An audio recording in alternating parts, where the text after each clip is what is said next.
Good morning, everyone. I'm going to open the Senate Education Committee for May 28th, 2025. This is a special hearing. The last time I did that, I created a problem for headaches, so didn't want to do that this time. We will be having an informational hearing, and this informational hearing is, frankly, the result of a suggestion by our fellow Senator, Noah Robinson. He said, I wonder, it would be good to have what the teacher's perspective might be on things. And so that's what we're going to get. So I'm looking forward to this. Now, having said that, and we have about 10 teachers signed up to speak, and they're online right now. But I wanted to just give you a sense that this was also a lesson for me in hubris, my own understanding the sense of hubris. When I was a reporter, I would call a school and folks would immediately call me back. Several months ago, I started calling about this and thinking that people would call me back. Well, they didn't, because I was not a reporter. I was now a state senator, and they were not exactly excited about it. I wasn't able to put them on television or whatever, but they were not exactly excited about it. However, I did finally, and my staff finally got in touch with several people who helped us collect this list.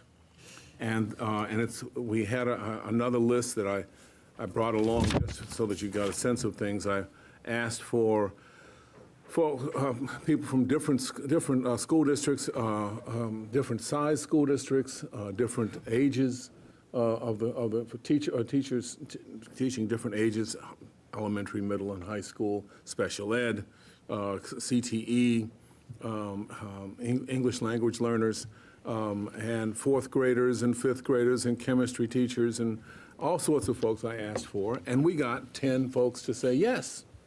And they are online right now. You can see them. We can see you right now. I'll give you a call. There are several people who are in the middle of school, and so actually I guess all of you are in the middle of school and classes, but there are 3 people I know have to get away relatively quickly. So I'm going to start off with them. So I'm opening the informational hearing, and we have, I'll start off with Eric Sabino, who is the choir director at R.A. Brown Middle School and Century High School. Are you there? But I don't see them.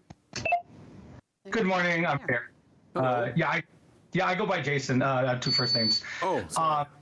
Oh no, it's okay. You don't know, so now you know. Thank you, first of all. Chair Frederick, Vice Chair Weber, and members of the committee. My name is Jason Sabino, and I teach choir at R.A. Brown Middle School and Century High School in the Hillsborough School District. I want to begin by sharing how much I love working with middle school students. They're energetic, creative, they're full of potential. My middle school choir has 56 students. Ooh. And because I also teach at the high school, I get to work with some students for up to 6 years, from 7th grade to 12th grade. That kind of continuity allows me to build deep relationships and support their growth, not just as musicians, but as people. Our choir... Jason, can you hold on just a second? Folks, it helps in terms of just the signal if you could turn off your cameras for right now, those who are not speaking. That helps a great deal, so we can actually see the person speaking in a large format, just like right about now. So if you can turn off those folks, that would be great. And I also forgot to say, there are 2 questions that I asked for folks. One is, what's working? And also, what do you need? So if you can speak to those things, that would be very helpful. Jason, would you continue? I appreciate that. Yeah, no worries. So like I said, our choir is the only choir, at least the middle school one, it's the only choir at the middle school. It's not auditioned, and for most of their students, it's their first experience in music education. There's no choir in elementary school in our district, so we have to start from scratch. Sometimes even getting to a student to want to sing is a daunting task, and many are self-conscious or afraid to use their voices. Helping them to find courage to try is often the first and hardest step. Some come in and unable to match pitch, and by the end of the year, they're sight reading and singing in 4 or 5-part harmony. And that kind of growth is deeply empowering, but it takes time, structure, and support. Our ensemble also includes students with IEPs, 504 plans, multilingual learners, and others navigating a wide range of needs. And creating a space where they all thrive means differentiating instruction, supporting social and emotional growth, and managing classroom behavior and focus in a group of nearly 60 students with vastly different needs and experience levels. And to end the day, yes, seventh period, it's great. Our ensemble includes, so just last weekend, our choir earned a superior rating, the highest rating at Music in the Parks Festival, first place in our category, and the highest overall score today. And that kind of success doesn't happen by accident. It's a result of consistent instruction in a safe, supported environment, and frankly, amazing students. In addition to teaching full-time, I'm also artistic director of the Oregon Chorale. It's a community choir based in Washington County. That role adds another 10 to 15 hours a week on my job, which already runs past contract hours. Though my day ends at 3:45 technically, I'm usually at school at 5 o'clock or later. The chorale provides vital supplemental income, especially important now as my wife has been unemployed for the last year. And like many educators, I take on a second job out of financial necessity. The chorale also provides free educational outreach to local schools. And in addition to that, I'm enrolled in 10 graduate credits through Western Oregon University and trying to complete my teaching credential. I'm on a restricted emergency license and like nearly 2,000 other Oregon educators this year. That number has grown by over 40% in just 1 year. Many of us are teaching full-time without completing credentialing programs or trying to, and it's often without additional time and support. It's unsustainable and it's becoming the norm. I'm also doing all this across 2 campuses, Century High School and R.A. Brown Middle School. Each has its own schedule and student needs. It's a privilege to serve both, but I'm trying to grow 2 programs at once. And it means constantly juggling priorities with limited resources. And despite this, my assignment is changing. Due to an involuntary staffing shift, I'm losing part of my high school FTE and being reassigned to teach middle school PE. And it's a subject I've never taught. Meanwhile, our middle school is projected to grow to 70 students next year. I don't have the space or the chairs for that many, and we're already stretched beyond capacity. And it's not just choir. At my high school, our theater department has been cut entirely for next year. And many of my students do both theater and choir. Programs are deeply interconnected and serve the same kids who need safe, creative spaces. On top of that, I almost lost one of my 3 choirs at Century. Thankfully, I was able to advocate to keep it, but that was a close call. These programs are under constant pressure, and once they're gone, they're going to be incredibly hard to rebuild. I've been asking to split the middle school choir to beginning and advanced sections to better support learning and increase retention. Instead, I'll be balancing 3 high school choirs, a growing middle school choir, and a new PE prep. What I'm asking for is support. Investment in staffing, equitable access to the arts, and schedules and spaces that reflect the real demands of teaching today. Every student deserves the opportunity to explore their voice and the resources to be heard. Thank you for your time and for centering educator voices in this conversation. Jason, thank you for your work. It's extraordinary. I hope you're getting some sleep as well, because I don't know how much time you're spending doing everything else. So thank you very much for your work. Were there any comments or questions at this particular point? No? No. Jason? May I? Yes. I commend you. Absolutely. After spending all the years I did in the classroom and knowing how much work it takes and hearing again what you're doing, thank you for what you're doing for our kids. Thank you very much, Jason. Thanks again. I'm going to call on Jeffrey Johnson now. Going music to music. Mr. Johnson, good morning. Would you go ahead and, you are at Pointer and Evergreen Middle Schools? Yes. Thank you, Chair Frederick, Vice Chair Weber, and members of the committee. For the record, my name is Jeff Johnson, and I'm the band director at Pointer Middle School and Evergreen Middle School, as you said, and we are in the Hillsborough School District. I appreciate this opportunity to speak to you today for the needs of our classrooms. The obvious answer to what you'd see in my classroom is students playing instruments, but it is so much more. Students find success, self-confidence And for some, band is the only class where they feel this way. It's their why for coming to school every single day. Our students collaborate, problem solve to perform music, allowing them to, an outlet for self-expression, emotional connection. Students advocate for the pieces that they want to learn and play after researching composers online and through my music publishers that I use.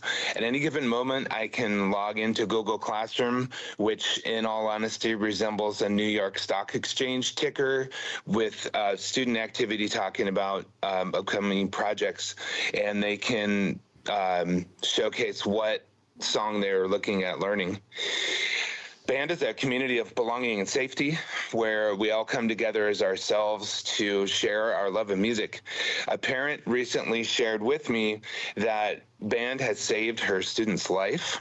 They were failing classes, being bullied, and were very depressed. The parent was worried about the student's mental health as well as student suicide ideation. Once the student became involved in our band, everything turned around, and the student had found their community and found lasting friendships. And moving to the topic of what we need in our classrooms, the story is a great example. We need consistent support and funding for music of the arts. My classes are a connection for many students who otherwise don't find a connection at school. One action item I would like to suggest would be for ODE to recommend as a best practice that elementary band be held during the school day instead of after school, so that students of any socioeconomic status, any family schedule, they can be able to participate. When an elementary band is held outside of the school day, it creates an inequity for students who do not have transportation home, making it impossible for them to be a part of the program. We also need more mental health support, especially around bullying prevention, suicide prevention, and violence prevention. Walking the halls in the middle school, there are fights, verbal altercations, and verbal harassment that happen all day long. I see many of my students walk through the door of the classroom exhausted just from having the impact of having to navigate a negative social environment all day long. Our students cannot be successful in school if they are constantly dysregulated and stressed by their environments. I want to thank you for allowing me to address the community today, and I appreciate all the work you do for the state of Oregon, our students, our families, and our schools. Thank you so much for what you do for our students and for middle school students. You didn't mention, but I want to mention one of the key things for music is also how well it intersects with learning math and other skills. If you are able to put together a neurological map of one thing, and music helps you do that, you end up able to use that as an alternative path if you're learning math and other social studies issues, other sciences as well. So again, your music program is actually contributing to a much broader thing than someone learning to play an instrument. And I really want to thank you for that work. It makes a big difference. I wish that we could say that we had band availability in all of the schools in Oregon. We do not, especially the elementary schools. Many of them were eliminated following the Measure 5 issues because of cost and because of a concentration officially on the testing and the reading and math. Reading, writing, and arithmetic kinds of approaches. That narrow view did not include music and the arts, and I appreciate the work that you're doing. Thank you very much. Okay, any further? Yes, Senator. Maybe we can get him to teach band in the legislature. It'd be fun. Well, but I actually have a question. You may be surprised at how many musicians you actually have in the legislature. I won't say that they're good musicians, but you do have musicians in the legislature. I did have a question for him. I was struck by your comment about the amount of bickering and fighting that's going on in the halls. Is that concentrated on in a small group of students? Is it just general universal that they're fighting? What's being done about it? Is there anything being done to address it? Do you have any suggestions for fixing it? Because, of course, that sounds very unhealthy. It does, because the middle school passing period, all honestly, can feel like sort of a gauntlet. If I just need to go print something at the office, it's kind of like, okay, let's do this.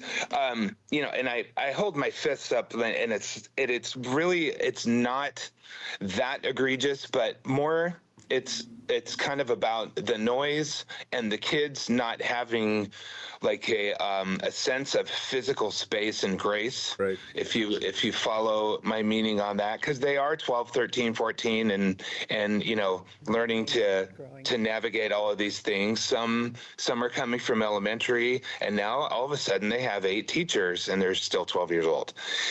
Part of that is I think an uptick in campus security would be nice, just to have like regular presence that kids can go, okay, now here's a regular face. I kind of need to chill. There's a lot of running in the halls. Kids will scream and whistle as loud as they can, and right up to the tardy bell, they'll start running. And that's pretty stressful when you're just trying to navigate to the next class. I hope that answers what you're wanting to know. Thank you very much. You did forget to mention the hormonal imbalance that takes place at middle school, but that's okay. Yeah, we try not to throw them under the bus. That one's not their fault. That's true. It's not their fault.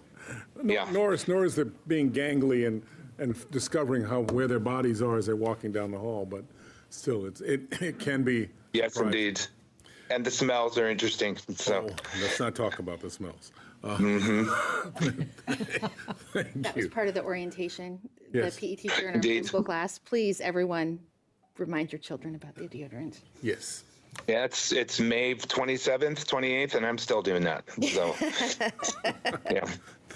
Thank you very much. I appreciate this, Jeff, and enjoy yourself and enjoy the band and the students there. Thanks again for being here. Happy to be here. Thank you. I'm going to we're going to stay in Western Washington County for a bit. Leslie Curran, are you there? Yes, I'm here. Hello there. Hello. Would you introduce yourself, please, and tell us about Banks Elementary School? Yes, I'm Leslie Curran. I teach second grade at Banks Elementary and Banks School District. And thank you to Chair Frederick, Vice Chair Weber, and members of the community for allowing me to speak today from my perspective as a second grade teacher. And I wanted to address the questions you had asked. What is working for teachers and what do teachers need? First, I will start with what's working for me as a teacher. I enjoy seeing the shift in teaching children how to read with explicit and direct instruction through the science of reading, using science to adjust our instruction and find ways to best support our students is so beneficial. And I have seen huge literacy gains this year, especially in using that type of instruction. And our elementary school as a whole has really focused on that for the last several years. And second grade is really a crucial year for a student in their educational reading journey. Second grade's the last year we focus on learning to read, so they're prepared for their intermediate elementary, where the focus is reading to learn. So if they don't have those foundational skills, it is detrimental to them, and once we get behind, it is almost impossible to catch up. So as a second grade teacher, I focus heavily on ensuring my teachers are reading at my students are reading at grade level by the end of the year, and teaching's not a job we can do in isolation. We need a lot of different supports, especially because we're managing behaviors due to either poverty, trauma, home situations, split families, just a magnitude of reasons.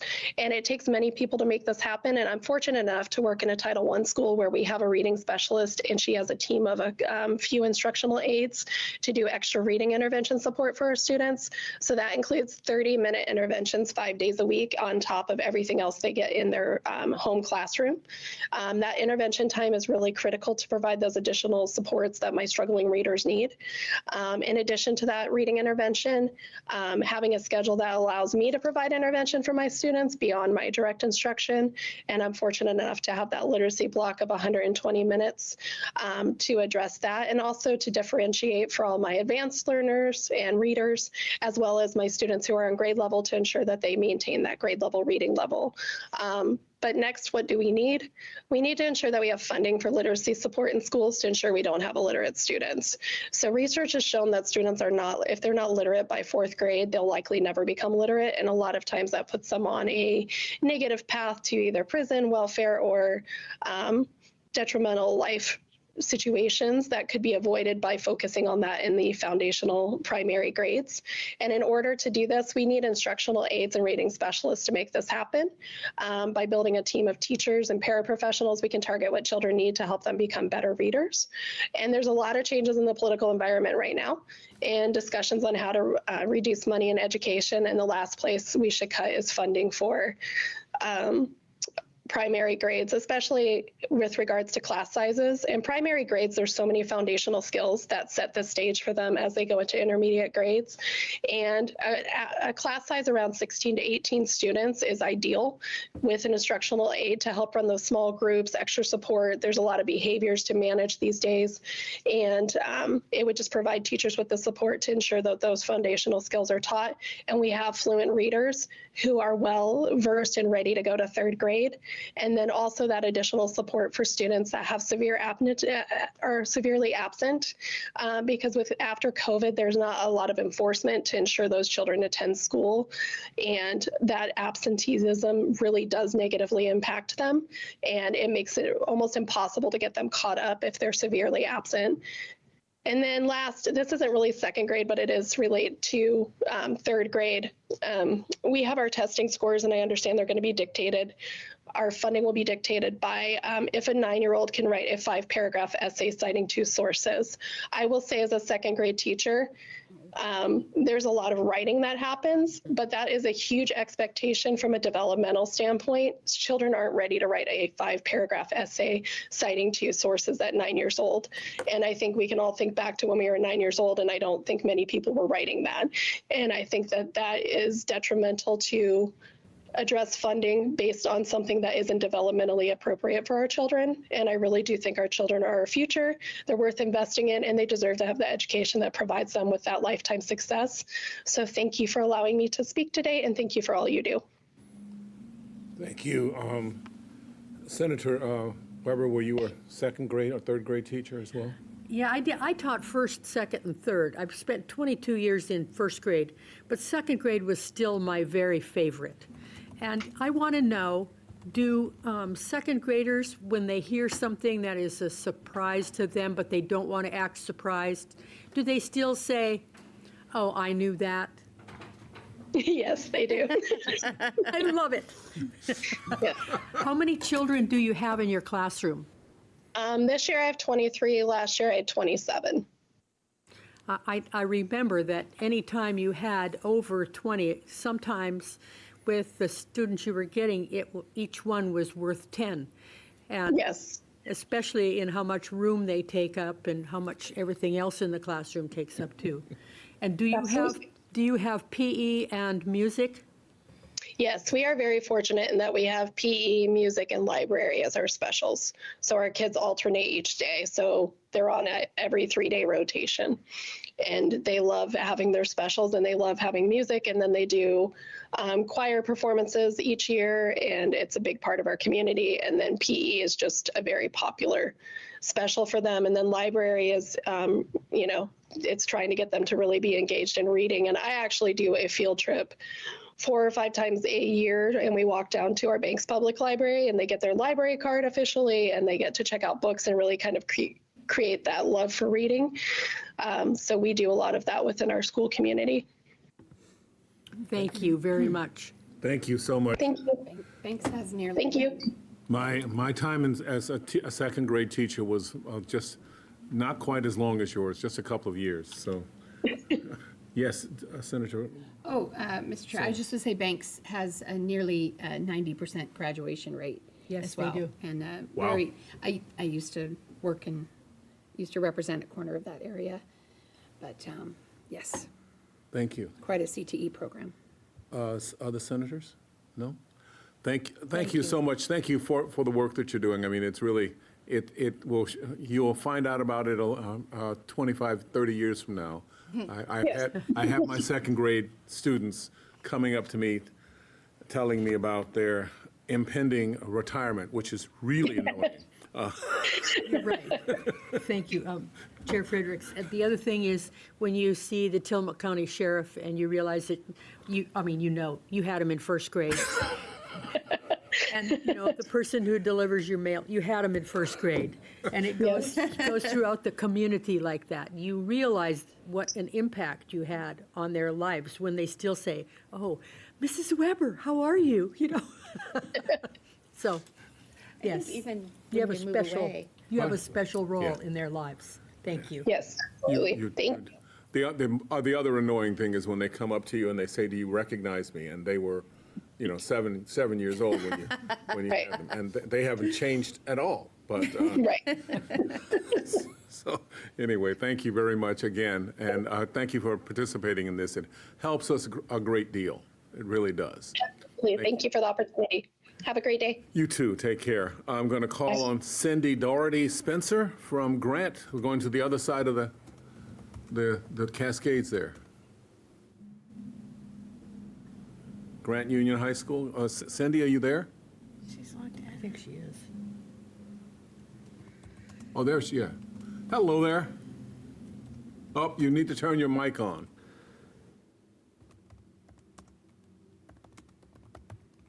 Can you hear me now? We can. Thank you. All right. So Chair Frederick, Vice Chair Weber, and members of the committee, my name is Cindy Doherty Spencer, and I teach at Grant Union Junior Senior High in John Day. And just so you know, you're in the middle of my first period civics class, and my students are watching this hearing right now. I want to talk to you today about rural communities and the problems that we face that are unique to our areas that impact students' abilities to receive a quality education. We need access to mental health support. This year, we've had our first full-time counselor in the building all year for the first time for at least 15 years. And it was paid for through federal funds, which is grant based. And I'm really worried that we're going to lose that opportunity for our students. The limited funding that is trickling down to us has a huge impact. Besides just mental health, our community has faced a lot of loss. We've had a loss of timber jobs. We've had a lot of other things. We have students that are struggling. A lot of them face isolation and economic hardships, and we need the support. We have lost programs. Our music teacher is shared between our junior senior high, which is 7 through 12, and our elementary school, which is K through 6. Next year, our art teacher and our ag teacher are going to be cut to half-time because of budget cuts. And we really need to support those things. The arts and ag, a lot of times, are things that drive students to come to school. And we really need support for those issues. I'm happy to say that we do not have the disciplinary issues that other teachers have talked about, but we are struggling to make ends meet and to take care of our facility. I teach upstairs in a building with no elevator. Up until last year, it rained inside our building, but we finally got a new roof, and we have to give some credit to Mark Owens for helping us with that. But we really need support in rural communities to help fund our education and to provide the best services we can for our students. And I'd be happy to take any questions. Thank you. Are there any questions? Now, you are teaching social studies. Hello to the students there, by the way. Civics. Where are they? Hey there. Good to see you. Thank you for doing this. Thank you for being part of this class. And we need to have we need to have notes from you as well. I'll give you a homework assignment. It's a little late in the year, but I'll give you a homework assignment. If you can give us a couple of notes at some point, send them to us, either email them to us. I'd like to know what you as students would like to see, what you think you need there as well. So as you put together some things, we'd like to have that as your homework assignment. No, I will not grade you on it, but I do want to. We need to get your information. So if you can get to folks, that would be excellent. Thank you. We will have that for you. Any questions? Any?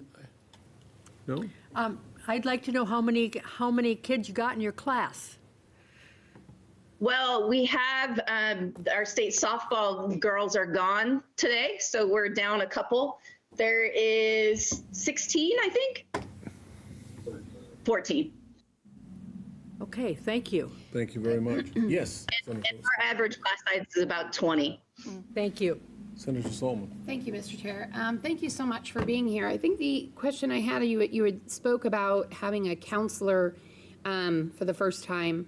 And I was wondering, because I quickly looked up the Oregon school-based health centers, and I was wondering, do you have access to a school-based health center within your district? Because I see We do have a school-based health center, and it's here 2 days a week. The county operates it, and so we have a nurse practitioner that comes in, and we do have a mental health provider that comes in some specific hours of the week to service those kids. But up until this year, we didn't have a full-time counselor, which really has made a big impact instead of having to wait till Tuesday to see someone. Right, absolutely. Thank you so much. Thank you very, very much. Any further questions? No, thank you. I haven't been to Grant. I'll have to stop by the school at some point. Probably not this school year, but maybe next year. All right? All right, well, thank you. You're welcome to attend. Thanks. You take care. I'm going to call on Melissa Funk from Astoria. Melissa, are you there? There. I am. Hello, Chair Frederick, Vice Chair Weber, members of the committee. My name is Melissa Funk. I teach fourth grade at Lewis and Clark Elementary School out here in Astoria. And it's a big privilege for me because I am born and raised in the Astoria community, so I get to serve the community that raised me and give back in that way. But I will say the thing that I'm noticing from when I started my teaching career, that students just simply are not the same in any way, shape, or form. It seems like students, when I first started teaching, had great abilities to sustain attention. They were often very eager to be in school and eager to learn. And it seems that nowadays with technology, students are not as engaged in real life scenarios as much as they are interested in what I can provide for them on a screen or what I can provide in a 30-second snippet that can hold their attention, which is challenging, to say the least, as an educator. Thankfully, the last few years, Astoria has been able to maintain healthy small class sizes. This year, I only have 20 students in my class. However, with budget cuts looming for this at the end of this year and leading into the next biennium, we will be increasing most of our elementary class sizes by 3 to 5 kids in every classroom. And as was mentioned earlier, every student often seems like more than just one body. And so that is really concerning, especially when it's hard enough to keep attention on 20 kids and give them the instruction and the support that they need. Providing that instruction to 25 kids just gets that much more challenging. Astoria has also been really fortunate, I would say, especially in my building, to have access to at least 2 counselors or behavior specialists for the last few years. A lot of that funding, though, was provided through COVID relief. And so that is something that we're working really hard in our general fund now to protect because we found that it's been so powerful for kids. But we also know that there's the potential that that will go away with the budget crisis that's looming in front of us as well. We're losing our district librarian, which is heartbreaking because that was a position we just got back, and our students adore this person. And so we're really devastated to lose that position and have that person not be providing library science instruction to kids, supporting kids in learning things around internet safety, and just getting them engaged, as one of the second grade teachers talked earlier, getting them engaged in reading and finding good books that they are eager to read and eager to take home with them.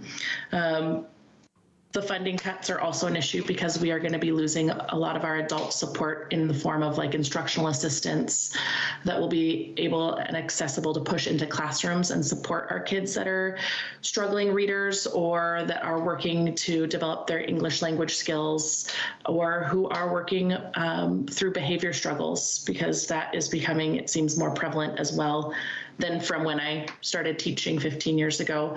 So as much as I love my job, I also worry every day about how my job is going to go and how well I can provide for kids, given society and given the funding that we have access to. But thank you for the opportunity to share. Thank you very much. Any questions? No? Yes. Chair Senator Fredericks, Clark. thank you. Do you find that there is a lack of critical thinking because of all of the technology that has been put in front of our kids? Oh, Vice Chair Weber, I would most definitely say that is the case. It feels like that if I am not able to convey information to them in the length of a TikTok video, then I am not relevant. And the idea of having to think and problem solve beyond just basic like facts is really a challenge. And I have a lot of students who are capable, but that is often like a really large struggle for them. And it's really stressful for them to have to think beyond simply finding the answer on the page and just regurgitating it back to me, which is heartbreaking. That's what I've been finding. I have a grandson who is finishing his master's and doing his student teaching now. And in coming home and telling me about his experiences, the thing that he is the most worried about is the lack of critical thinking. And I was wondering, it's gone down into the lower grades because of this. And so it's something we have to worry about. But thank you. Thank you so much, Vice Chair.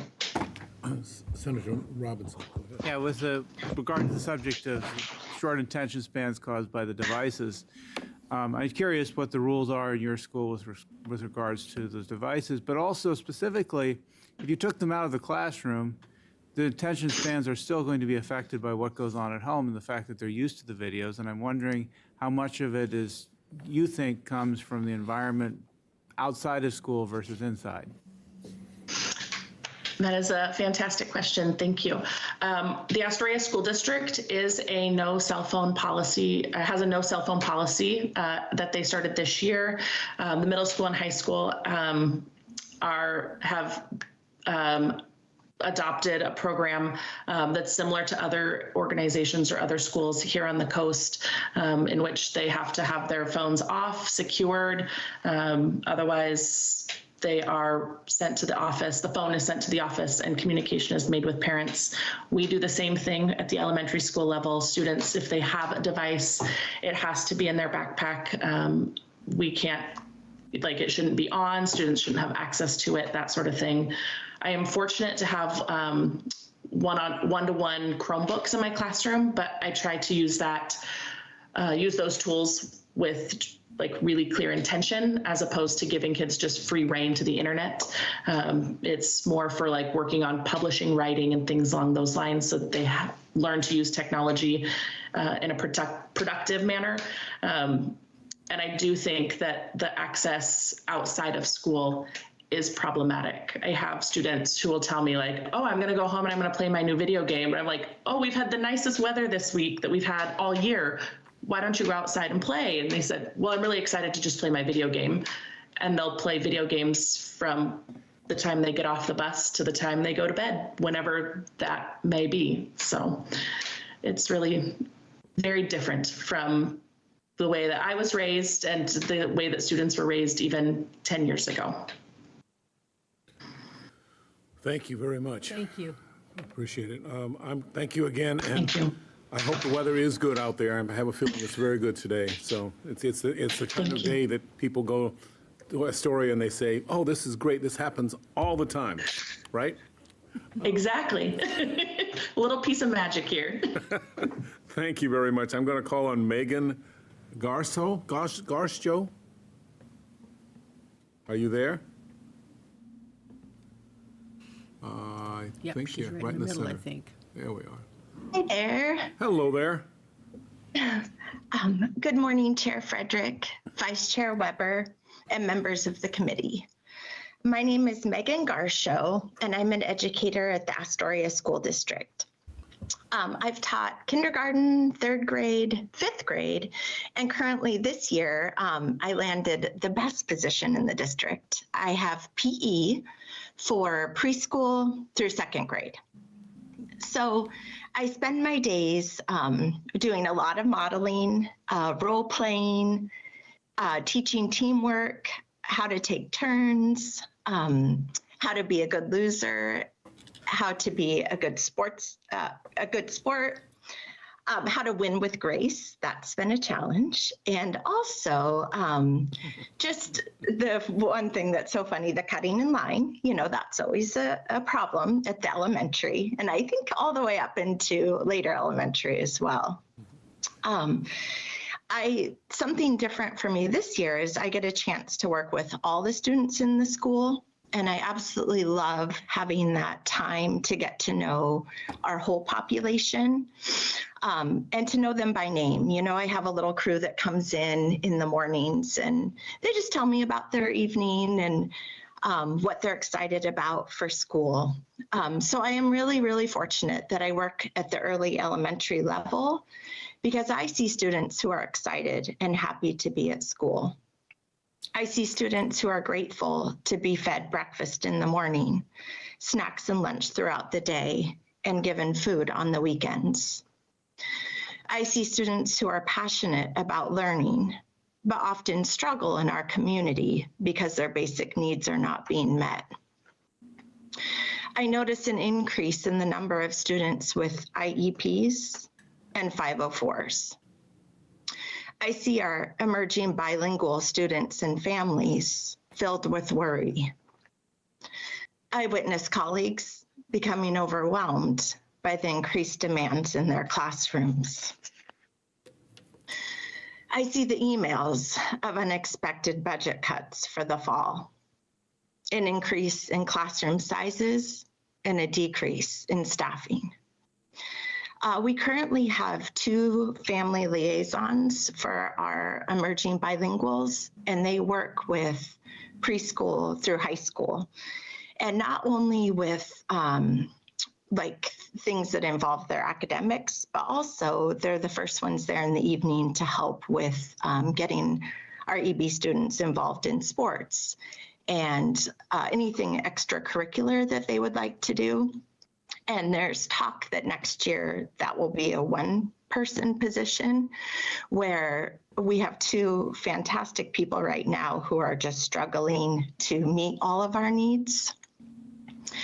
I see a system that is in need of financial support. It takes a community of educators for a school to thrive. It takes programs, specialists to support our student population. Without adequate funding, we're at the risk of not being able to provide the type of education that our students deserve. Thank you so much for giving me the opportunity to be here today, and thank you for all that you do for our state. Well, thank you very much as well. Any questions? Going to change up just a little bit and call on Mitchell Page. Are you there? Thanks again. Yeah, good morning. All right. Yeah, I'm Mitchell Page. Thank you, Chair Frederick, Vice Chair Weber, and the other members of the committee. I work for technically 3 online public charter schools. So we have our charter authorized through Mitchell School District.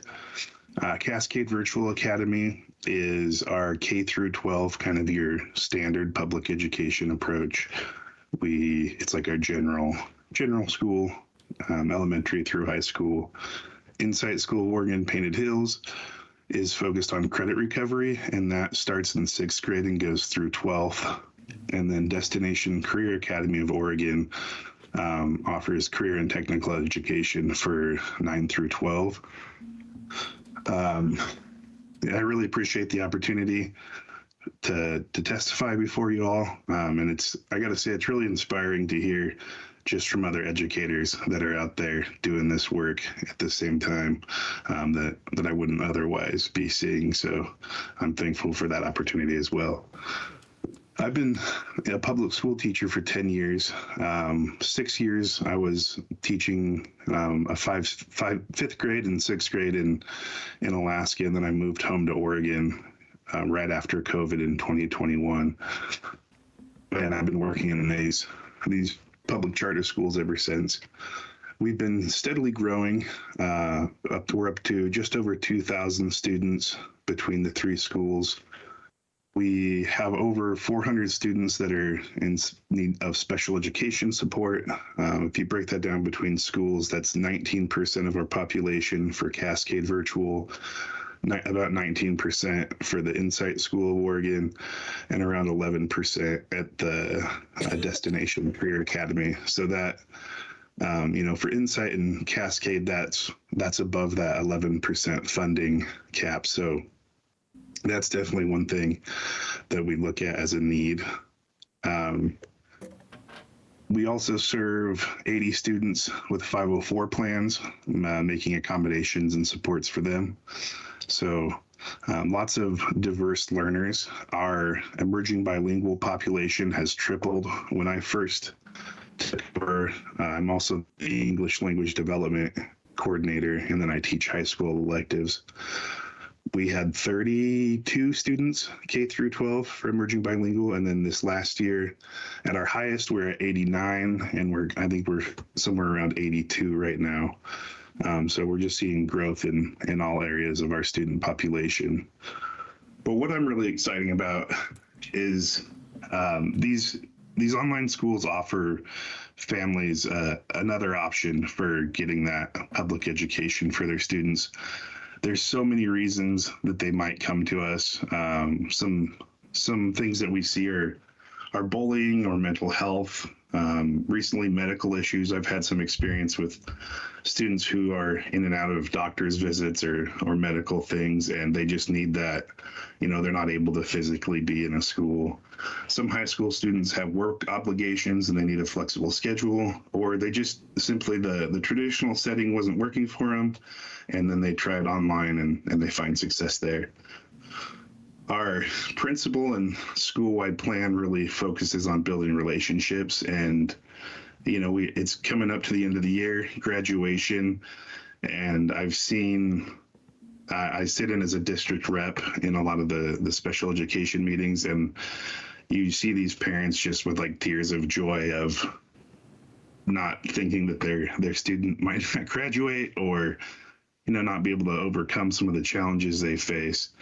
And that's really inspiring. And we see that throughout our population. We're set up to have an in-person graduation here in June. And I see that with a lot of my other students too. Just, they couldn't get them to attend school, or, whatever the reason was that they chose us, they were able to be successful and find a path to graduation. So, the celebration of what's working is the diversity of students that we support and work with, and just that we're able to provide them with an education with something that works for them and their family. And then some things that we need are just kind of specifically anything that's connected or a barrier that would have like an in-person limit. Like most recently, our principal was talking about a grant that we were approved for, and she was really excited about it. And then we weren't able to access any of the funding because there was an 80-hour in-person requirement. And we serve students from Lincoln City to Ontario, from Astoria down to Medford. So just the logistics of finding places, and for 2 weeks, I guess, if you were thinking about it as a 8-hour school day in the summer or spreading it out, I'm not sure. But just that the in-person requirement for some of those funding, especially with grants, is is not equitable for our students who are choosing their education online. And then another one that's a barrier for us is the 3% enrollment cap on school districts. We run into this in a few places, and most of the time families are able to get waivers, but it just seems kind of like an unnecessary restriction on families that are wanting to choose an online education, being held back because 3% of the people in their community are already choosing that. So I'll just end on the note that the online education has changed a lot since 2020. I know there's a big difference between, what we were all kind of forced into during the pandemic and what it's evolved into now. We have a bell schedule, we have fully functioning K through 12 classrooms, teacher supported. We have amazing curriculum powered by Stride K-12 that's every year putting out amazing professional developments and making all these strides forward in educational technology. So we have great tools. We've got great teachers. We just want to make sure that we can help remove any of those inequitable funding requirements that require in-person activities. Mitchell, thank you very much. Appreciate that. Any questions? Yes, Senator Weber. Thank you, Chair Fredericks. I just wanted to say you answered all of the questions I was going to ask, because I was going to ask you what were the main reasons that people were coming to virtual school. And if you had a bell-to-bell schedule, if you had, how that worked, and you answered it all. And I really appreciate that, and I really appreciate what you're doing. Thank you. Thank you very much. You're welcome. Any other questions? Thank you again. I appreciate that. I'm going to call on, I'm going to go south to Phoenix Talent. Is Samantha Dedrick there?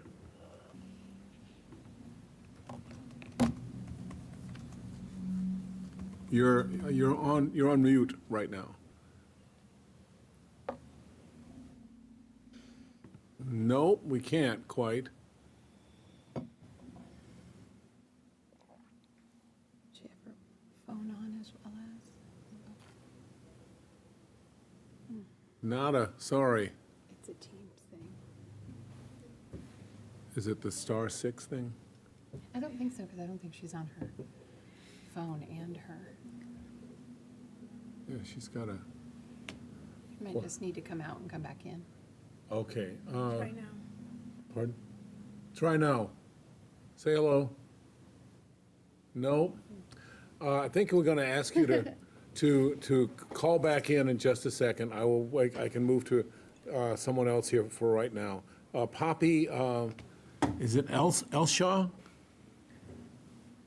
I think you want to tell her to sign off. And Sign off. Yeah, there we are. Hello. Hello. Can you hear me? Yes, we can. Thank you. Perfect. Chair Frederick, Vice Chair Weber, and members of the committee. My name is Poppy Elshaug, and I'm a special education teacher at Grant Watts Elementary School in Scappoose. Our school has approximately 400 first through third graders. There are 76 students, or 19% of our school population, that are identified with Oregon eligibilities. Teaching in special education is a second career for me. I've been in special education for 6 years now. I started 10 weeks before COVID hit, and I don't know what normal pre-COVID looks like. I believe every year is going to be better than the last, but so far it's been harder every year. The extreme needs of the students paired with the lack of staff, combined with the paperwork needs and the high needs parents in special education, is really not a sustainable job at this time. In my opinion, special education is going to implode the public school system if something isn't done on a much larger scale than my building and my district. The lack of funding for staff, supplies, curriculum, and materials is drastically impacting the education that all of our students at Grant Watts are receiving. It's my philosophy and the practice of Scappoose District to provide support for every student in the least restrictive environment. When we're running schedules with a bare minimum staff, we have to double up or serve multiple students at once in class, or students spend more time in our structured learning center. I wrote over 125 schedules last year to support the daily changing needs of students, constant staff adjustments due to shortages, illness, discretionary days, field trips, special events, and the ever-changing student needs. I work with an extremely flexible staff that can adjust as needed. The staff continues to step up and endure extreme behaviors daily. Just yesterday, similar to most days, our special education and staff endured being kicked by students, pinched, punched, headbutted, bit, stomped on, spit at and on. Our hair was pulled. We were screamed profanities at. Chairs were thrown at us. We were threatened with pencils, threatened with finger guns, and threatened with chairs that the student was using as a gun. I spent most of my days responding to student behaviors, but I also have the responsibility as a special education teacher to meet IEP minutes and provide accommodations.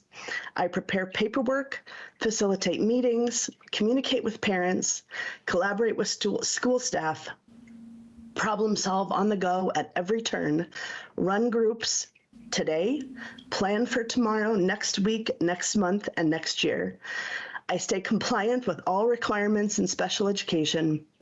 The requirements are ever-changing and very time-consuming. While I understand that a line was crossed or possibly a mistake was made, and that's why some of the paperwork requirements are what they are, but the amount of time that I spend on the multiple steps for required paperwork is taking away from supporting the students, the assistants, and the general education teachers. I cannot think of any other entity that is required without grace or forgiveness to do what we do in special education. It doesn't matter if we're short-staffed for a day, we are legally required to meet every minute on every IEP for that day. We can lose our license, we can face disciplinary measures, we can be named in an ODE complaint or in a lawsuit, or we can lose our job. We cannot flex. We have hard timelines that must be met no matter what. What other job is not allowed to say, I'm sorry, we were late or ran short today? Mail cannot be delivered for a day. Businesses can be closed. Products can be late or shortages can happen. Police presence can go down, and so many more examples. But in school, specifically in special education, we continue to have more and more required of us with less and less. We are educators. We are a special breed of people that keep doing what's needed for the students, but our people are suffering. We are losing people. Sometimes something needs to change. Something big needs to be done to support every student in Oregon. I want to be a part of that change, but it's bigger than me. It needs you to speak, to put in writing, to sign your name to support so that all Oregon students can grow up to be their best selves. Sorry for the emotions, but thank you for your time. And do you have any questions? Yes, Senator Gelsi Bloom. Thank you. First of all, thank you. I just really appreciate the sincerity and passion and vulnerability of just sharing what your day-to-day and week-to-week life is. And I think your testimony and in your voice, it's very clear the internal conflict around serving your students and also taking care of your staff and yourself. And you shouldn't be in a place where there has to be a choice between those pieces. One of the things that I'm wondering about in schools and elsewhere is we're talking a lot about behavior and challenging behavior and managing that. As an educator that knows more about these kids than anybody else, if you had a day or a week to step back and observe and think, what what would it look like for, because by the time the chair is being thrown, it's too late. It's too late for you, it's too late for the kid. What are we missing further up in terms of the structure for you and for the kids, and how do we get at that? Because I think we keep talking about the symptoms rather than going down to the root of not putting you in this place. Yes, you're very, very good question. I appreciate that. Yes, we're definitely, we're being reactive rather than proactive. And that's a lot of what we do is in special education, we try to figure out the antecedents and the triggers of behaviors to try to avoid those extreme behaviors. What we're missing is mental health support for students. Another one of the teachers that spoke today talked about trauma-based students that are coming from homes that are in pieces, or they're in foster care, or they're going home to no food, or going home to no people. All those things are greatly affecting the kids that are walking through our doors.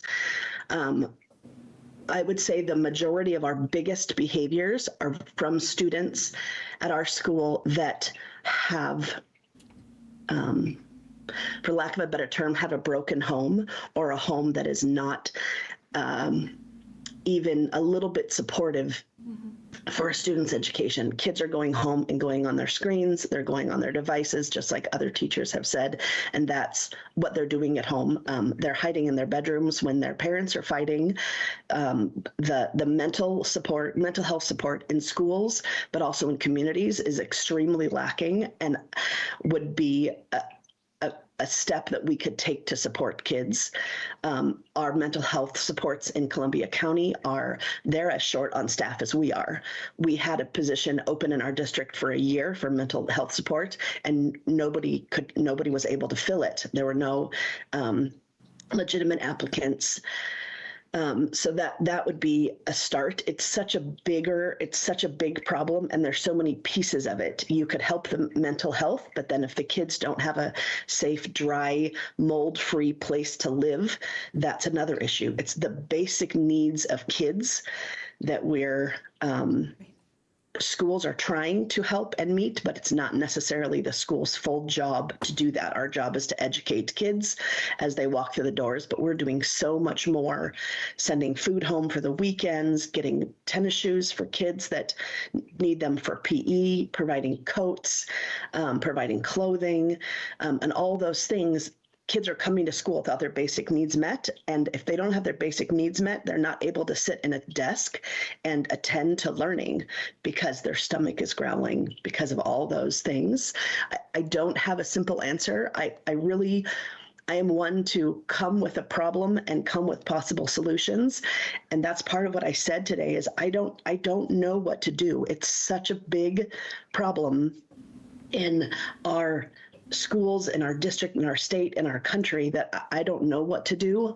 I would love to be part of the solution, but I don't know what to do. We need money for staff, all of those things. Everything that you guys, I'm sure, have heard before is what we need. And how do we get that? I don't know the answer to that. Thank you. Can I follow up? Yes, follow up. Thank you. I appreciate all that. And I know a lot of times in special education that what you talked about, finding the antecedent and kind of preventing the thing from occurring. And one of the things that I worry about sometimes is that all of that gets put on you. All of that gets put on the special educators. And I think what you referenced, like what if that antecedent is 5 steps before the child ever walks into your classroom or into the school? And I just really appreciate the way that you've spoken about this. And I think the phrase that came into my head is the kids aren't okay, when you kept coming back to the issue of the basic needs and looking more broadly at how do we wrap around these kids and these families and get them what they need, and recognizing that you can't fix all of that, like that you cannot take responsibility for doing all those things, and you try. And I just really want to appreciate you for coming today, and just the way that you've voiced that the challenge of what you see is really difficult. The kids are not inherently bad. The kids are inherently really struggling and hurting. So thank you for being there for them. And I hope tomorrow is better than yesterday. Appreciate that. Thank you very much. Yes, Senator Robinson. So a question, you mentioned paperwork. How much time do you spend every day filling out required paperwork? Our school runs a slightly different model than other schools do. I am one of 3.5 full-time special education certified teachers at our school, and our model is, like I said, it's very untraditional. We tried something new this year. I do almost all of the paperwork for our entire caseload so that our resource teacher and our higher needs behavior teacher can do more of the teaching. I spent 6 years in the classroom in that higher behavior needs, and we just, got very versed in the paperwork. So I don't have a good answer for you, because I think what you're asking is more of a traditional, how much time would I spend if I was had a traditional caseload and ran my whole caseload myself. We, the 3.5 of us certified teachers work very well as a team. I start all of the IEPs and then they finish them out with the goals. I do a lot of the district rep time. I do all the most of the abbreviated day paperwork, the incident and debrief paperwork. So I spend this time of year, I am doing paperwork on my own time because the behaviors are so high right now at school. I am running around at school all day, just bouncing from behavior to behavior, and trying to, create visuals, getting teacher supports and things like that as the kids are just struggling in every classroom. And so I know that does not answer your question because our model is different, and I am in charge of most of the paperwork at my building. Noah has another question. Yeah, no, yes. Follow-up. Yes, no, I understand that, I understand that if you're doing it all, it changes the number. But given that situation which you've described, and I sort of understand, just how many hours a day do you spend dealing with that sort of thing? Or are you willing to estimate? Sure. In my school day, I probably spend 2 to 3 hours solid doing paperwork. If you were to average it out over the school year, depending on the time of year. But I'm not trying to toot my own horn. I'm pretty good at paperwork, and IEPs don't take me 6 hours. They take me a couple of hours. I'm pretty apt at getting all the information I need because I've been in my building for a long time and I know the people, but I'm spending 2 to 3 hours every day doing paperwork at minimum. Thank you. Thank you very much. Really appreciate your presentation, and it helps us understand what's going on, and we aren't in the classroom, and this is the reason we wanted to ask you these questions, so appreciate that quite a bit. I'm going to move on to Samantha Dedrick. Are you there now?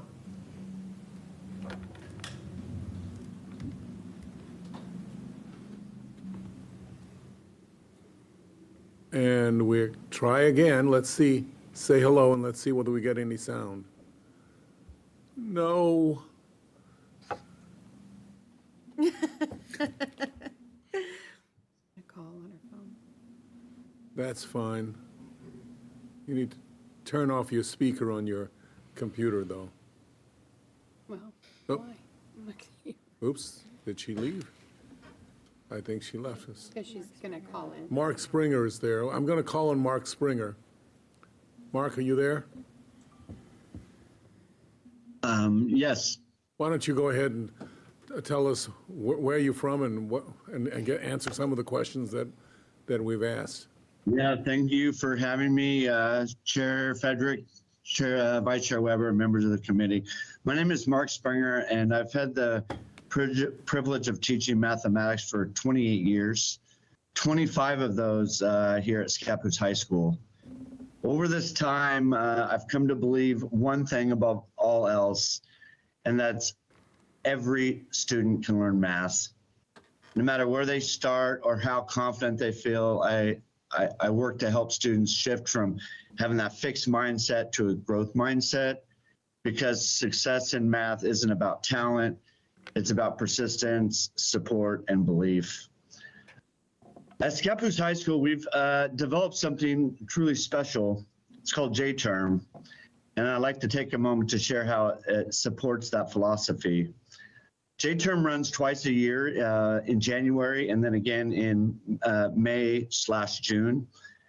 It's a time when students can explore unique passion-based classes created by our own teachers here at the high school.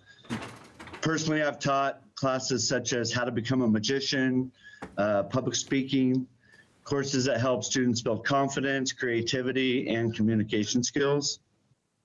But J-Term is more than enrichment. It's also an opportunity for credit recovery, a second chance for students who struggle during the semester, especially in core classes. For example, in mathematics, we use a program called ALEX. We help students identify and fill gaps so that they can not only earn the credit, but they can also be prepared for their next math course the following year. It's not just about passing, it's about building a strong foundation and keeping students on track toward graduation. And our school does that throughout freshman, sophomore, junior, senior year. We're constantly tracking graduation rates and making sure that we're supporting all students along the way, not just the last week or two of their senior year. All this is grounded with the supportive environment we've built here at Scappoose High School. We have decent class sizes, we have strong teacher-student relationships, and a commitment to proficiency-based grading that focuses on what students know and can do, not just whether they've turned something in on time. If we want to sustain and grow these efforts, we need additional funding at the state level, especially to further reduce class sizes across the board, not just in our building, but across the state, and to provide more support for special education, ELL services, mental health services. Every student in the state deserves the attention of quality education and the opportunities to help them succeed, not just in the classroom, but in life. Our students are capable of incredible growth, and we're here to help them rise. And with your support and the right investment in our schools, I believe we can take that to the next level. Our goal is to help students succeed, not just in school, but in life. And sometimes success starts with a magic trick and ends with a diploma. If you have any questions, I'd be happy to answer anything. Mark, thank you very much. From one former math teacher to another, thank you for the work that you're doing. And you're right, it's a matter of, for me, it was always doing a mystery novel, and suggesting that that's what you're doing. You're trying to discover how things work and using math to do that. So I want to thank you for that work. Any questions? No? All right. Again, we really do appreciate you coming and letting us know about things, and I hope things continue to go well in Scappoose for you. All right, appreciate you having me. Sure. Now let's see if we can get to Samantha. Is she there? She's on her phone, I think. Now let's see. Hello. Can you? We can hear you now. Yes. Hooray! Thank you for having me, Chair Frederick, Vice Chair Weber, and members of the committee. My name is Samantha Dedrick, and I teach first grade at a Title I dual language school in Southern Oregon. I have taught for 23 years, 15 of those being kindergarten and first, and the rest of my background is in sixth and resource room and special education. Our school was devastated over 3 years ago in the Alameda fire, and we had 55% of our students losing their homes. We have some real concerns and worries with this deficit, $800 million deficit, and are really just focused on trying to get one more year of our ADM security funding. We are still down 80 students after that Alameda fire, and just the trauma that was involved in that situation we're still dealing with. Emergency services said it takes 7 to 10 years to recover from something of that magnitude. So it's something we're working on. I echo many of the other teachers this morning with smaller class size and even preschools for small rural schools and services for small rural schools. But my one thing that I really wanted to impress upon you and just magnify my voice was what I'm seeing in the classroom is an increased need for mental health services and support for especially some of our high needs students.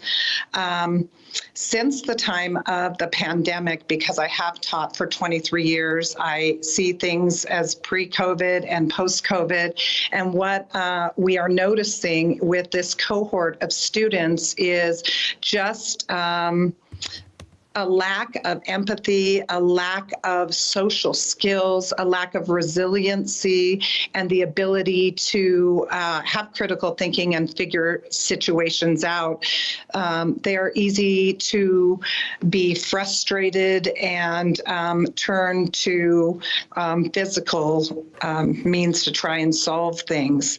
I don't know, we've talked about if it's because they're now an iPod generation or an iPad generation, and they did not have the opportunity to have all of those experiences of going to children's museums and play dates and even restaurants where they develop social skills, or if it is just another situation where we didn't have as much input from families because they were trying to make a living during that time frame.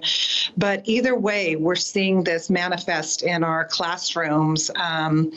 They just don't seem to be able to handle things that they might have pre-COVID. So we're asking for more support for our students' mental health. We have a counselor and a behavior specialist, but we don't want to lose them.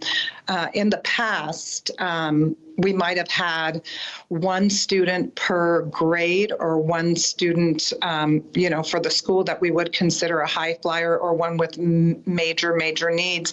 And we're getting to the point where we have one per class, and the counselors are amazing, but they can only handle a workload of 20 to 30 students. So the other 3 to 5 students per classroom are being handled in the manner of putting out the wildfires as they are occurring. So if we could just have more funding or stable funding for handling one-on-one, face-to-face trained support, that would be really a positive effect on them. If we are supporting the high needs students, we're supporting the teachers and families and supporting the school. They talk about Maslow before Bloom, and I really work on creating a warm, welcoming community in our classroom. And even when we have these situations that we heard about where desks are flying, you will see the other students say, wow, they're just really having a hard day, and we move on with our day. But it is often disappointing, when you're getting your test scores back, because living with constant trauma is a hard situation, even for the kids that are not experiencing the direct trauma. We have that situation that it's creating the ACEs and the other students. So constant face-to-face trained support would be helpful in dealing with students that are having these problems. We don't know if this is going to be a bubble that continues through with the students, or if now that we're post-COVID, we will, see the problems dissipate over time. But it would be really handy to have support constantly. Another thing that I wanted to impress upon you was rural schools and preschools. In our small rural towns, we don't always have preschools. So when the students come into kindergarten, we might have only 2 or 3 students who have ever gone to a preschool. We just got one in our school this year, so we are absolutely thrilled to have that preschool. I just wanted to impress upon you that I'm so thankful that we have senators that have teaching backgrounds and can identify with all of this, but there is a little bit of a different culture or community or mindset with the students that are coming in the last 3 years. So we're just going to deal with it and do our very best and create the community and support the students. And we'd appreciate it if we had your help in doing that. Thank you for all you do. Well, thank you for all you do, and I appreciate the mention in terms of the mental health issue, which has been a constant theme for pretty much everyone that's come up. I want to thank you very much for this and for persevering so that we finally got a chance to hear you. Thank you. That made a difference too. Thank you again. I think that's the end of our list at this particular point. Not bad, I would say. It was excellent. I think we did a pretty good job. Did it meet your expectations, Senator Robinson? That was very nice to hear from. Your Good deal. perspectives, I think we need more. I Yes. agree wholeheartedly. Thank you, Senator Weber. I think that this is something that needs to happen at the beginning of committee, when we have all of our reports. I think we need to hear from the teachers before we start making decisions about educational legislation. I agree wholeheartedly. I think I'll try to make that as a suggestion for starting off, both in terms of the various committees. Did I miss someone? No. No, okay. I just wanted to ask a question. Sure, go ahead. What's the question? I would like to know where you would like me to send my students' questions, because they have all crafted some questions and they have some great concerns about funding. These are all seniors that are getting ready to leave our public education system, but they're very concerned about the future. Well, I'm glad that you got them together on that, and they've already done their homework assignment, I see, so that's even better. I think we can probably, you're going to get an email here shortly on where to send them. So thank you very much. I'm looking forward to this. Thank you. I think the idea of having this kind of a situation of a public or an informational hearing before a session begins, and even perhaps during interims, that we can continue to have this kind of thing, because I think it gives us a great deal of information. And I'm looking forward to it again.